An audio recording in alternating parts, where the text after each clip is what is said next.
قیامت تک کوئی اہل بیت کے مقام کو گھٹا نہیں سکتا. اللہ کے ارادے کے ساتھ ان کی طہارت مربوط ہے. انما یرید اللہ لیذھب عنکم الرجس. اب دیکھیے میرے مالک، اتنی بڑی شان تو نے بتا دی اہل بیت کی. پورے قرآن میں آپ اٹھا کے دیکھیں کسی کی شان نہیں. کعبۃ اللہ کی طہارت اور ہے، اہل بیت کی طہارت اور. کعبۃ اللہ کو پاک کرنا ابراہیم و اسماعیل کا کام، اہل بیت کو پاک کرنا اللہ کا کام. قرآن ہے.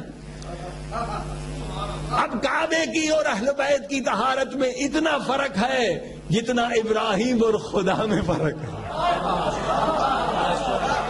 ابراہیم کا کام ہے کعبے کو پاک کرنا، اللہ کا کام ہے اہل بیت کو پاک کرنا. میرے مالک، یہ تو حد ہو گئی اہل بیت کے مقام کی، یہ تو شان کی انتہا ہو گئی.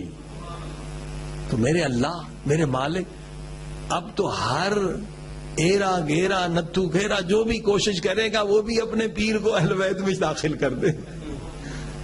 اتنے فضائل جو قرآن نے بتا دیے، ہر ایک چاہے گا کہ میرا پیر بھی اہل بیت میں، میرا مرشد بھی اہل بیت میں. تو میرے مالک، ہم پہچانیں گے کیسے کہ کون اہل بیت ہے کون غیر اہل بیت؟ ہر ایک دعویٰ کرے گا. جب شان اتنی بڑی ہے تو کتنے جھوٹے دعوے دار بن جائیں گے. جھوٹے نبی بنے، جھوٹے خدا بنے تو جھوٹے دعوے دار بھی بن جائیں گے کہ ہم بھی اہل بیت میں. میرے مالک، کوئی فارمولہ، کوئی نسخہ، کوئی پہچان، کوئی کسوٹی تو ہو کہ ہم پہچانے کہ اہل بیت کون ہے، غیر اہل بیت کون ہے. اب ہو سکتا تھا کہ خدا کسی اور آیت میں جواب دیتا، مگر معجزہ قرآن کا یہ ہے کہ جہاں فضائل بتائے ہیں اسی آیت میں فارمولہ بھی بتایا ہے. صلوات پڑھی محمد و آلہ.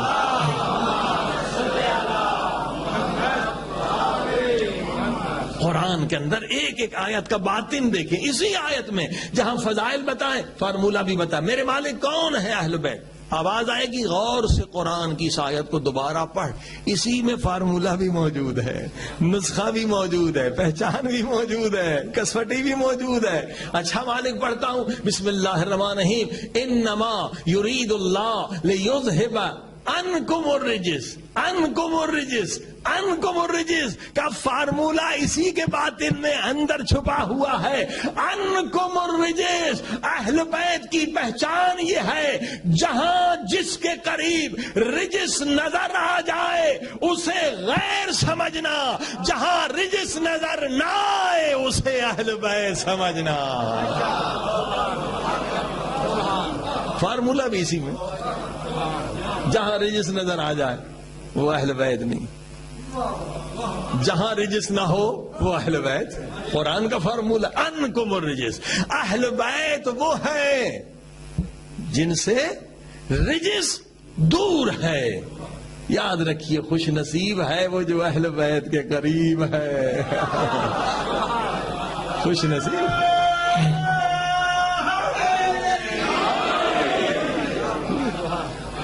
اور میرے مالک، اب ہم کیسے پہچانے کہ رجس کیا ہے؟ کہ گھبرانے کی ضرورت نہیں. یہ تیسرا معجزہ قرآن کی اسی آیت کا. دیکھیے، جتنی بھی کتابیں ہوتی ہیں دنیا میں چھپتی ہیں، ان میں جو مشکل لفظ ہوتے ہیں ان کے لیے ہمیں ڈکشنری دیکھنی پڑتی ہے کہ ہمیں وہاں کا پتہ نہیں. زبان سیکھتے ہیں، اٹلی کی زبان سیکھتے ہیں، اسپینش سیکھتے ہیں، اب مشکل لفظ آ گیا تو ہم ڈکشنری تلاش کرتے ہیں.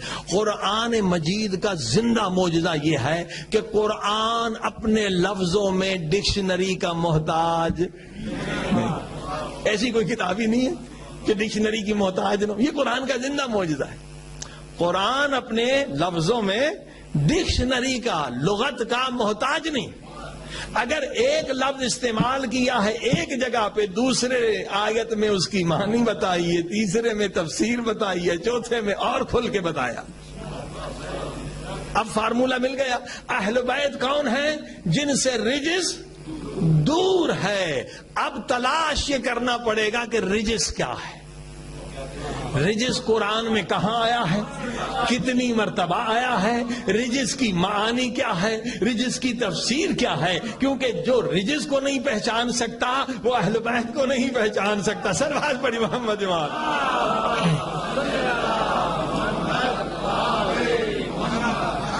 تو میرے عزیزوں، دوستوں، بزرگوں، پورے قرآن مجید میں بسم اللہ سے لے کر والناس تک لفظ رجس جو ہے فقط 10 مرتبہ استعمال ہوا ہے، 10 مرتبہ، نہ زیادہ نہ کم، 10 مرتبہ پورے قرآن مجید میں اللہ پاک نے لفظ رجس کو استعمال کیا ہے۔ اب سورہ مائدہ کی 5ویں سورہ ہے، اس کی ایک آیت سن لیں، کیا فرمایا؟ فرمایا اے لوگو رجس کیا ہے؟ فرمایا شراب پینا رجس ہے، شراب پینا رجس ہے، جوا کھیلنا رجس ہے، بت کی پرستی کرنا رجس ہے۔ اللہ اکبر، رجس کیا ہو گیا؟ شراب پینا رجس، جوا کا کھیلنا رجس، بتوں کو پوجنا رجس۔ اہل بیت کون؟ جن سے رجس دور ہے۔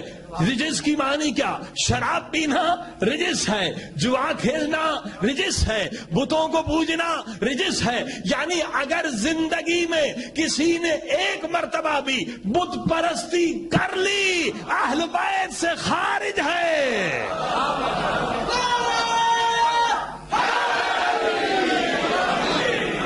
انما الخمر والمیسر والانصاب والازلام رجس من عمل الشیطان۔ شراب پینا رجس ہے، اگر کسی نے ایک مرتبہ بھی شراب پی لی اہل بیت سے خارج ہے۔ اگر ایک مرتبہ بھی جوا کر لی اہل بیت سے خارج ہے، ایک مرتبہ بھی بت کے سامنے سجدہ کر لیا اہل بیت سے خارج ہے۔ اہل بیت وہ ہے جن کا چہرہ کبھی بت کے سامنے نہ جھکے، اپنے بھی کہیں غیر بھی کہیں علی کرم اللہ۔